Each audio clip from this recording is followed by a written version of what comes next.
As President of the United States, I'm going to do more than any president in American history to protect our sacred forests, our wildlife, our landscapes, our rivers and streams, our shorelines and oceans, and our Purple Mountains majesty. Because I understand that we're not just protecting nature for nature's sake. We're protecting it for our sake. We will benefit too, because nature is the infrastructure of our communities. Nature enriches us. It enriches us economically and culturally and historically, but it also enriches us spiritually. God talks to human beings through many vectors, through organized religions and the great books of those religions, through the prophets and wise people, and through art and literature and music and poetry, but nowhere with the same detail and texture and grace and joy as through creation. And when we destroy nature, we impoverish our children. We diminish their capacity and our own to sense the divine, to understand who God is, and to grasp what our own potential is as human beings. And in that sense, destroying nature is not just a crime against our children. It's a sin against our Creator, our community, and ourselves. I know that I'm not alone in recognizing these truths.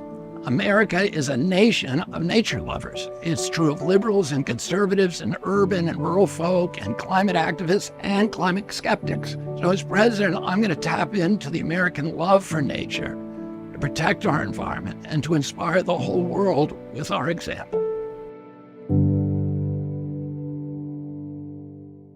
The pastor asked me to share about some stories about my family's relationship with Dr. King. My father, as the pastor said, was the Attorney General. Before that, he was my uncle, his brother, his older brother's campaign manager. And in October of 1960, and you remember, my uncle was running against President Nixon, who was then vice president, who had a very close relationship at that time with Dr. King, and Dr. King considered him a friend. Dr. King was arrested at a lunch counter sit-in in DeKalb County, Georgia. He had only reluctantly participated because John Lewis and some of the younger radicals had pressured him into sitting at the lunch counter. Oh, he was put in the DeKalb County jail. At 4 o'clock in the morning, the sheriff picked him up without telling him where he was going, and then took him on a long drive out to what Dr. King later called cracker country, where a lynching would not be complained about. And he was actually bringing him to the state prison at that time, but Coretta King was very worried that he was going to be murdered. And she called Vice President Nixon, but he wouldn't return the phone call. And that ended the relationship between Dr. King and Nixon. They then called Harry Belafonte, who was very close to my family and at that time was funding the civil rights movement. And Harry Belafonte gave Coretta the telephone number of my uncle, Sergeant Shriver, who was a strong advocate for civil rights. My father and my uncle, John Kennedy, had grown up in Boston. And civil rights issues and the struggle and the challenges faced by blacks all over this country was not really on their radar. It was not one of their major issues at that time. My uncle, Sergeant Shriver, asked John Kennedy to call Dr. King. His aides all said that would be a bad idea because he had a deal at that time with 3 Southern governors, including Governor Van Dever here in Georgia, who they said they would throw their support to John Kennedy, but if he supported Dr. King, they would go with Nixon. So his aides didn't want him to do it. And when he called Coretta, it was just a courtesy call and a kindness call. When my father found out about it a few minutes later, he called my uncle, Sergeant Shriver, and said, "You just cost us the election." But my father was home at that time in Hickory Hill, Virginia, where we lived. He was getting in a car to National Airport, and as he drove to the airport, he began steaming about it, about what was happening to Dr. King, because even though he didn't know anything about civil rights, he hated bullies. And when the time he got to the airport, he was in a rage. And he got his aides to get him the number of the sheriff. He called the sheriff, he called the judge, And he called Governor Van Dever, and he said, can you get Dr. King out of jail? Governor Van Dever said, I don't think I can do that. And my father said to him, I want you to try, and I want you to tell me what you have done. The next morning, Dr. King was released, and Daddy King went to the Dexter Avenue Baptist Church in Montgomery, and he switched his endorsement from Nixon to John Kennedy. It did not make the white press, but it made all the black press. And as a result of that, my uncle won the election with the narrowest margin in American history. And it was the black vote that put him over.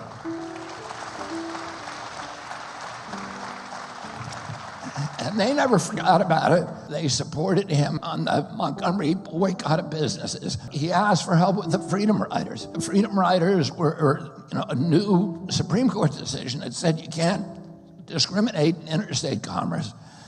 This group of young, very, very courageous black men and women decided to test the new law by riding greyhounds across the Deep South. Their bus was burned in Anniston. They were savagely beaten. They were beaten again in Montgomery while the state troopers and the FBI stood by. Dr. King called my father, and my father sent 400 U.S. Marshals to protect them. They worked side by side with Dr. King on the Selma March, on a boycott that he was doing of businesses in Chicago, and then on the Civil Rights Bill, and they partnered in the March in Washington. And then when my dad was killed in 1968, Dr. King in April of '67 came out against the war in Vietnam. Most of the people in the civil rights movement didn't want him to do that. They said, we need to stay in our own lane. The war is not part of our movement. And Dr. King said, we can't separate the war from what's happening here, from the violence that it's bringing home. We cannot ignore the fact that 45% of every paratrooper troop in Vietnam is black. And it's black children who are fighting the war, whose lives are being sacrificed for freedoms there that they don't enjoy at home. And it's impoverishing the poverty program. The war on poverty was being bankrupted by the war. So he came out against it almost a year to the day after he made that decision. He was murdered. My father found out about his murder. My father was running for president at that time against the Vietnam War. And he found out as he was walking into a ghetto in Indianapolis. The sheriff said, we can't go in there. There's going to be a riot when they find out. My father went in alone. He gave a speech, one of the best speech impromptu of his career, where he reminded people for the first time he talked about his brother's death. He said, my brother was killed by a white man. And our job is to find community with each other, to tame the savageness of man, to make gentle the life of the world. And he was himself killed 2 months later. Coretta was with me. I watched my dad die. Coretta was with me at that time. She carried with our family, she carried his body back to New York in the airplane. She rode with us. And then when we brought my father from Penn Station to Union Station in Washington, D.C., there were 2.5 million people on the train track. And Coretta was with us in the train. And I grew up friends with the King children. Yeah, I better wind down. I'm very, very grateful, again, to Pastor Alexander for giving me the chance to talk to you and to reminisce about some of these stories. And I look forward to meeting many of you afterward. Thank you very much. Tell us, why did you write the book, The Wuhan Cover-Up, The Terrifying Bioweapons Arms Race? I had to understand the etiology of the gain-of-function research. And I found very quickly that it went back to the era of bioweapons, and that a lot of the same scientists were involved, and the agencies, and particularly the Central Intelligence Agency, was deeply involved.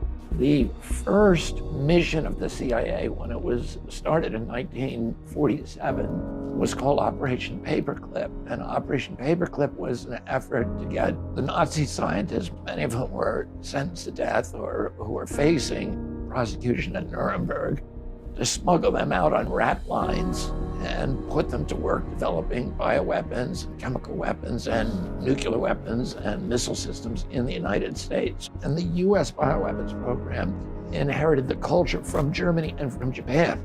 Japan was the one nation that really had used bioweapons at an industrial scale. They were fighting the Chinese since the mid-30s, and they were using bioweapons. They did live vivisections on 3,000 human beings, mainly Chinese, but people of every race, including US soldiers that they captured. And they would give them a disease, and then they would dissect them alive without anesthesia and extract their organs. What I show is that the US bioweapons program, from the beginning, inherited not just the cultures and the techniques, but also the kind of moral bankruptcy of the Nazi and Japanese scientists that was incredibly persistent within that program up until the modern time. The bioweapons program in our country became very, very big, so that by 1969, it had achieved what they called nuclear equivalence. In other words, we could kill people with bioweapons as effectively as we could with nuclear weapons. At one point, that we could exterminate most of the US population using bioweapons at a cost of about 29 cents per life.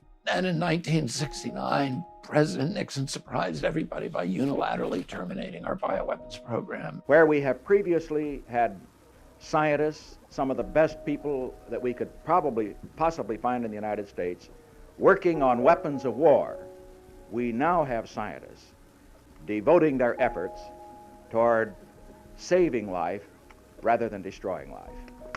He pushed through a bioweapons treaty that most of the nations in the world signed to stop all research and to stop all stockpiling and use of bioweapons. And it was by then a giant industry, and there were many, many people involved in the intelligence agencies and the military and in private industry, and they were all kind of seething for many years. And then in 2001, the anthrax attacks happened a week after 9/11 and led to the very hasty passage of the Patriot Act. The Patriot Act had a passage in it that effectively relaunched the bioweapons arms race. The Patriot Act said we're not revoking the Geneva Protocol or the bioweapons treaty, but we are saying that any federal official who participates in bioweapons research cannot be prosecuted under those treaties. So it launched this new bioweapons arms race. Initially, the Pentagon was reluctant to do it openly because experimenting with bioweapons was a hanging offense under Geneva. So they sent the research over to Anthony Fauci's shop, to NIAID, which became the official biodefense agency of the United States government. But how does bioweapons research go into a health agency?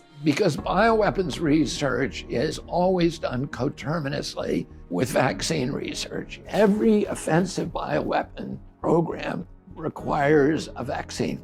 Unlike chemical weapons, with bioweapons, there's always blowback 100% of the time, which means if you infect your enemy, your troops are also going to get infected. And so you cannot launch a bioweapon unless you first have the antidote and you've inoculated all of your civilians and your soldiers with the antidote, and then you can release it. And Anthony Fauci was given a 68% raise by the military because of these new military responsibilities. He continued to do that to 2014. And that year, 3 of the bugs escaped. And 300 scientists sent a letter to President Obama asking him to shut down Anthony Fauci's research on gain of function, saying that it was highly likely that he would start a global pandemic. And President Obama issued a moratorium and shut down 18 of the worst projects by Anthony Fauci, or ordered them shut. In the end, he really didn't shut them. He instead moved the research offshore, where he would be out of the oversight of these troublesome scientists. They moved research to Ukraine, to the former Soviet state of Georgia. But some of the worst research, they moved to a Chinese lab that was run by the Chinese military, the Wuhan lab. Given the strategic competition between the United States and China, that seems like a very odd choice of a place to be offshoring bioweapons research. Well, the Chinese were intensively interested in this kind of research because the SARS virus had started over there in China in 2002, which the Chinese suspected was a US-made bioweapon. And they immediately began putting large amounts of money into developing their own biodefense program. At the same time, the US, the Pentagon, and the US intelligence agencies were deeply interested in having eyeballs in China. And the US intelligence agencies, particularly the CIA through USAID, became the biggest funder of bioweapons research at the Wuhan lab. The Pentagon was the second largest funder, and NIH was the third largest funder. All gain of function. Science should be illegalized, it should be criminalized, and we should have an international treaty. We should agree to open door transparency with all the people who now are enemies. You know, all these people are working on these very, very frightening bugs, and we need to stop it. Do you consider SARS-CoV-2 to be a product of bioweapons research? SARS-CoV-2 is certainly the product of bioweapons research. It's known that there was a defective negative air system in the lab. It was known that throughout the lab there were very shoddy procedures. So there were 1,000 ways that these creatures could have escaped. So what's been the impact of this Wuhan cover-up and this ongoing arms race? I mean, the biggest impact that people know about is, of course, the COVID-19 pandemic, which affected an entire generation of American kids, that changed our relationship with our government, changed our relationship with the United States Constitution, reshuffled our foreign policy relationships with countries all over the world, and really ushered in a model for shifting to totalitarian or authoritarian rule from democracy. You know, virtually all of the liberal democracies in Europe pivoted to do things that they'd never done before, which is to override the guarantees of constitutional rights, to make it suddenly permissible for government to censor people because it was public health, to close all the churches, to shut down jury trials, to do all this very intrusive track and trace surveillance. All things that people would have been very, very uncomfortable with prior to the pandemic, but suddenly became governments ordering every business to shut down, ordering people to put on masks, ordering people to social distance, to stay in their homes, and then submit to unwanted, in many cases, medical procedures, which is their vaccination program. And so we saw that happening all over the world. And I think that is probably the biggest impact so far from the bioweapons program. A lot of people are suffering a kind of post-traumatic stress disorder from everything that went along with COVID that you've outlined. Why should people read this book now? It's important to study it to make sure that it doesn't happen again, to see the places that people made mistakes. So you're a litigator, Bobby. If you could depose any of these cover-up co-conspirators, which ones would you depose? The most important ones to depose would be Anthony Fauci, Francis Collins, Jeremy Farrar, who's the head of the Wellcome Trust, which is the British version of the Gates Foundation, Bill Gates himself, and Avril Haines, who was the deputy director of the CIA and is now the director of national intelligence and has played a very, very critical role in pandemic preparedness and response and in the cover-up. I would also want to depose Peter Daszak, and if I could get jurisdiction, some of the Chinese scientists, Xi Zhengli, and then the US scientist, Ralph Barrett. Those, I think, are the principal villains in the book.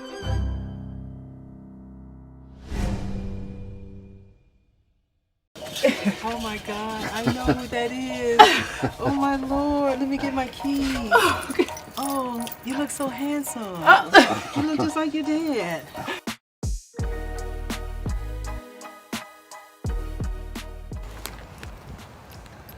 There he is. Hey, Ange, how are you? Mr. President. Welcome to Atlanta. Thank you. Thank you so much for coming.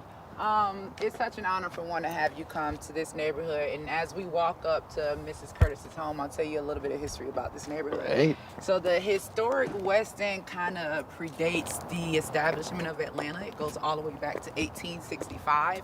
And it was established by a slave owner by the name of Charles Humphreys.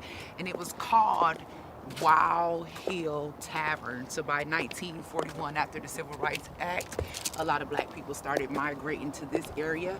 Miss Donna Curtis has been over here for almost 50 years, and she's a little lady that cooks out of her kitchen every single weekend and feeds the homeless in this community. So she also has been a nurse for about 40 years, and in that time, she said one of the most heartbreaking things for her was to work as a nurse during COVID. And I think you and I know why. So she's very fond of your work. She was surprised when I told her that you were running for president, and she doesn't know you're coming today. So we're gonna go knock on her door and see what type of reaction we get. But if it's a bad one, I got you, don't worry about it. I'll pop them in a lip, okay? She's going to be disappointed because she's going to think she won the lottery when she sees all these. Winning the lottery would be nice, I think. So we're here. Hi.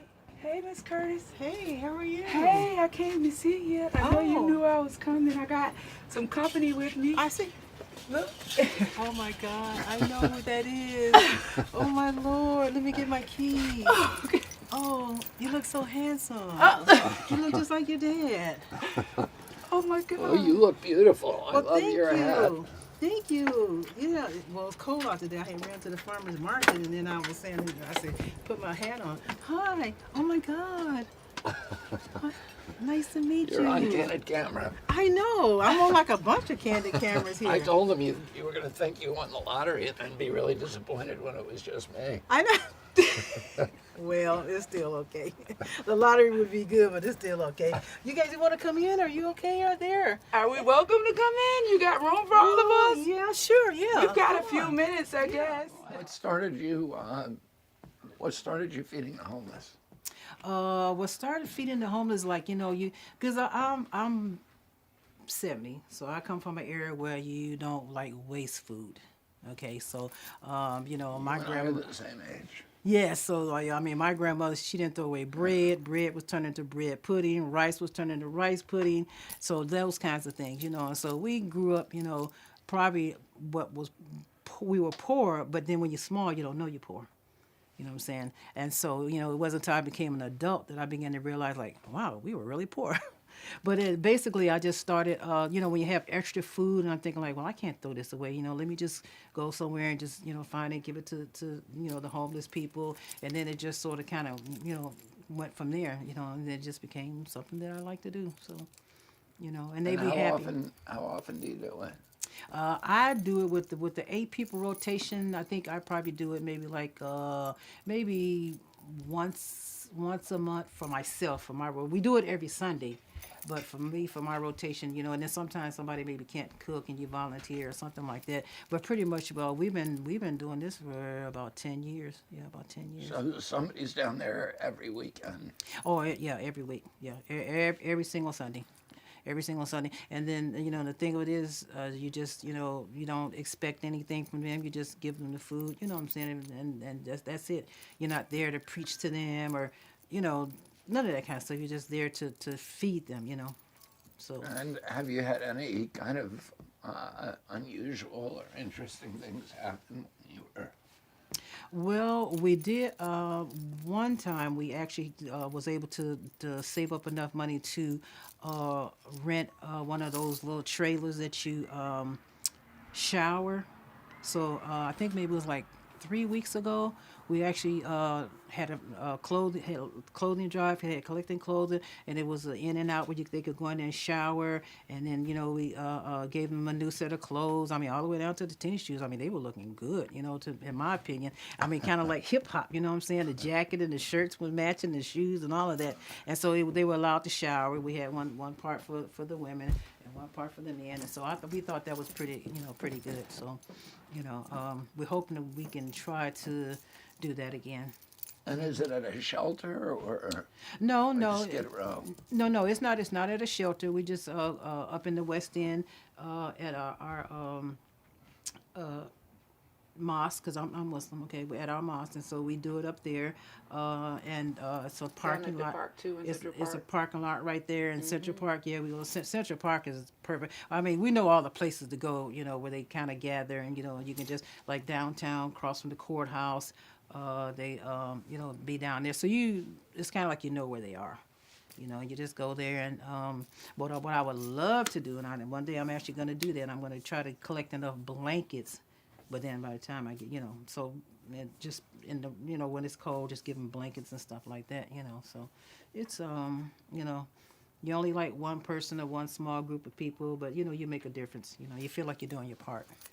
You have like regulars who you see every time you go down there? No, not really. I don't, you don't, as a woman, I don't try to get as engaged with them, because a lot of times many of them have mental health issues. They may not necessarily be, on their meds, and, so, sometimes they can get triggered or something like that. So for the most part, I just, I take the food and I just kind of stand back and let the men just kind of like serve, and stuff like that. I put it on every resume. Then when I fill out a resume, when I get to that community service part, I think like, yes, I got this. We're just so grateful for you in our community, as they call you, Mrs.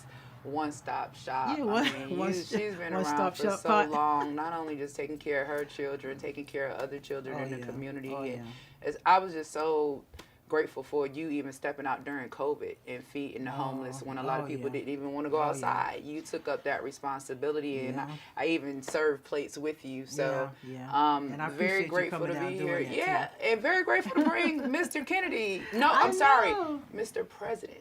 This is the next president of the United States of America. Exactly. Yes, and I wanted him to hear from us. Oh, okay, So good. thank Okay, you. so you just combing the community, huh? Yeah, That's we good. can't come to the West End without stopping by to Well, see yeah, Miss I- One Stop Shop. I've been in the West End a long time. I told him. I've been in Atlanta since '85, and I've always lived in the West End. Yeah. I wasn't that happy that I was pushed this a little further back this way, because I really like up in the actual West End area. Mm-hmm. But for the most part, I've been in this community since I moved here.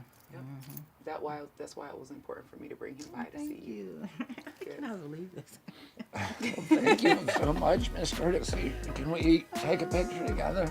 Sure, no problem at You all. and the camera?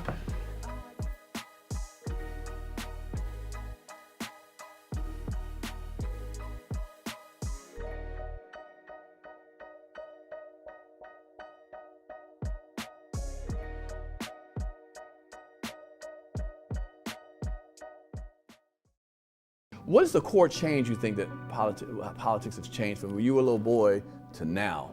I think the biggest change happened when the Supreme Court issued the Citizens United decision, because that is the decision that allowed corporations to give unlimited amounts of cash to presidential elections. We actually had, in the 1880s and 1890s, it was an era called the Gilded Age, and we lost democracy in that time. I mean, democracy really no longer exists in the United States. There was no direct election of senators. The senators were chosen by the legislatures. The legislatures were owned by the big oil companies, by Standard Oil, which was John Rockefeller, the Morgans, the Carnegies, the Fricks, and they all sat on these overlapping boards. The steel industry, they called it the Steel Trust, the Sugar Trust, the Rail Trust, and the Oil Trust were running our country. They were choosing the presidential candidates, and democracy really disappeared. Then in the beginning of the 20th century, you had a bunch of things happen. You had the populist movement happen in the countryside, the progressive movement in the cities. You had these muckraking journalists like Ida Tarbell, Sinclair Lewis, Upton Sinclair, who started publishing exposés on the big corporate robber barons and making the public hate them. And then you had Teddy Roosevelt come in, who was part of the aristocracy, but he was confident enough and moral enough to stand up to them. And they passed all these laws. They passed the first graduated income tax, so rich people finally had to pay their share of America's cost. They passed a 40-hour work week. They gave women the vote. They made child labor illegal. and they passed the Sherman Antitrust Act to break up all the trusts in these big corporations. The most important thing they did in 1908 was to pass a law that made it illegal for corporations to donate to federal political candidates. Well, the Supreme Court, 100 years later, reversed that. And since that time, this tsunami of money has poured into Washington from the pharmaceutical companies, from the military contracts, from the oil industry, the coal industry, the chemical industry, and they have bought our elected officials. There's nobody left in this country, I don't think, like you or me, who believes that our voices are audible in Washington, D.C. Sure. Not a lot of people feel that. Everybody knows the system's rigged. They know that all of the institutions of democracy are just like a Hollywood stage set. It's a kabuki theater. It's pretend. Right. The real decisions are being made by the robber barons again. Right. And the rest of us are just pawns. Many experts are projecting that the candidates for president this year will spend $2 billion apiece to get themselves elected.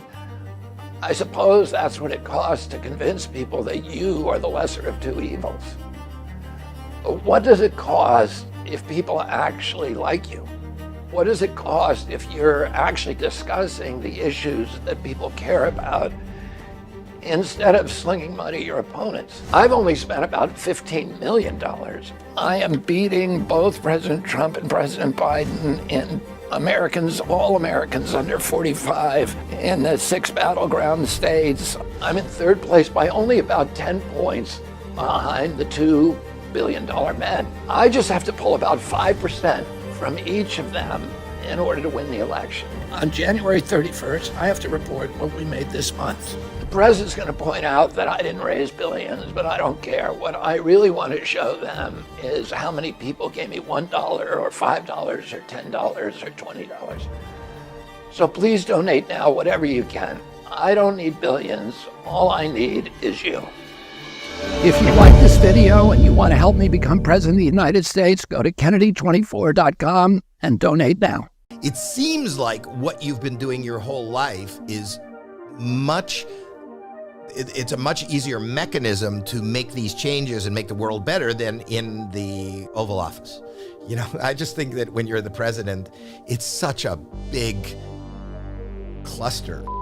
That's one of the reasons I think that I'm going to be more effective than anybody else who's running. And I don't want to say that in a vain way, but I can fix the agencies myself. I can get them, NIH. You can't dismantle an agency alone? Dismantle it is not what I would do. So my first week in office, I'm going to go to Bethesda, to NIH, and I'm going to say, we're going to find out what is causing the chronic disease epidemic. Why did asthma explode? Why did food allergies explode? Why did all those autoimmune diseases? We're going to do that science right now. And then we're going to do real science on all the vaccines. So we're going to look at unvaccinated and vaccinated cohorts. And we're going to look at the level of chronic disease in them. And then we're going to look at blue Gatorade, like you just brought up, and see if the people who drink red Gatorade are better off. We're going to actually do the science on all these food products and all these other products that NIH will not do today because NIH operates at the bidding of the food industry. Why are they going to listen to the president? Well, because I'm their boss. I fire people. I know how to fix these agencies. When you sue these agencies, you get a PhD in how to unravel them. I know the individuals in a lot of these agencies. I've sued NIH, CDC, FDA, EPA, FCC. I just won in the Court of Appeals against the FCC for lying to the public about cell phone radiation. And the dangers of that. Right now, I'm representing 1,000 families in East Palestine, Ohio, whose lives were upended by the Norfolk Southern spill, and that's all because of agency capture at DOT. I'm going to go in there and I'm going to fix them overnight. Do you legitimately want to win, or are you looking to damage one of the sides? No, of course not. I'm running to win. And if I had to put money on it, I would put money on myself. I'm beating both Biden and President Trump in people under 45 years old. And I'm beating them by a landslide in people under 35. I'm beating them in the largest cohort, which is the independents. people are unaffiliated. I win that cohort. For the first time in history, the first election in history, independents are more numerous than either Democrats or Republicans. This is the first time in history. In registered voting? Yeah, registered voting. They call them now in the polls unaffiliated voters, but who say, I'm not a Democrat and I'm not a Republican. They are now the largest voting bloc. And I beat Trump and Biden among independents. I'm in a three-way tie with Hispanic voters. I beat them decisively in landslide among women who have children under 18 years of age.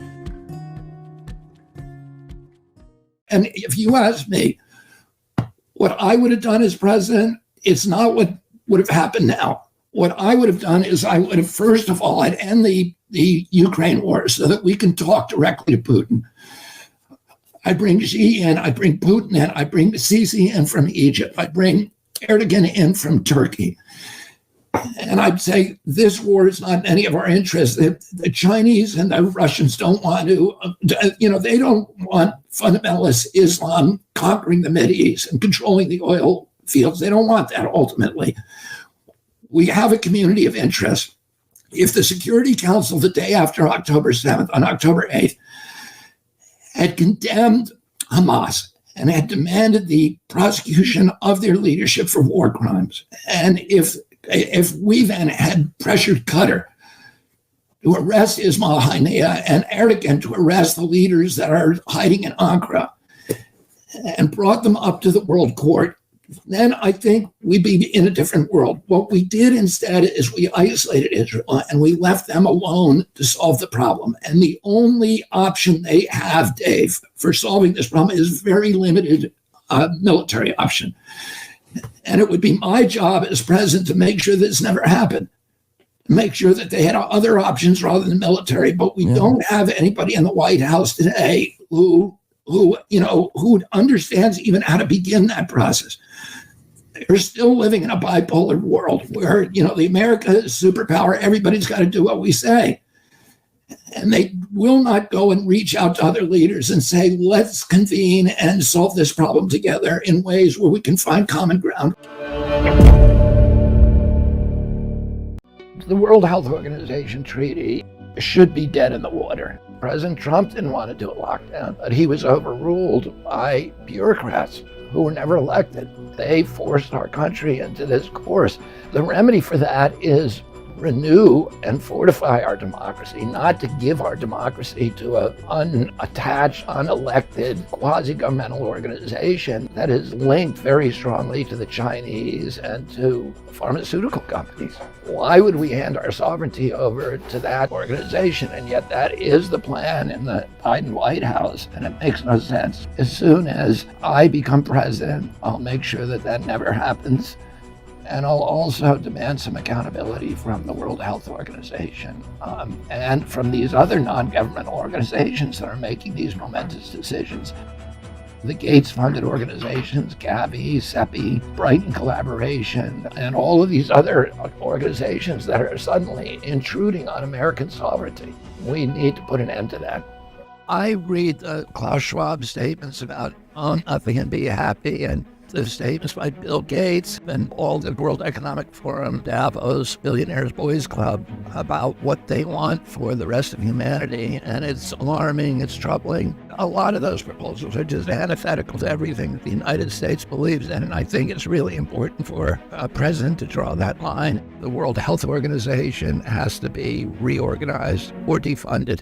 I want the World Health Organization to do what it used to do, which is to assist impoverished communities in hygiene, nutrition, and economic development, and build local clinics to treat diseases. The World Health Organization basically has become a facilitator for the pharmaceutical industry, mandating vaccines around the world that are untested and that, we need to properly test to make sure they're actually keeping people healthy. You can't keep thinking that good health comes in a syringe. Good health comes from nutrition, it comes from sanitation, it comes from clean water, it comes from having access to medical treatments, and that's what the WHO used to do. And much of that work has been displaced, and we need to return WHO to that function.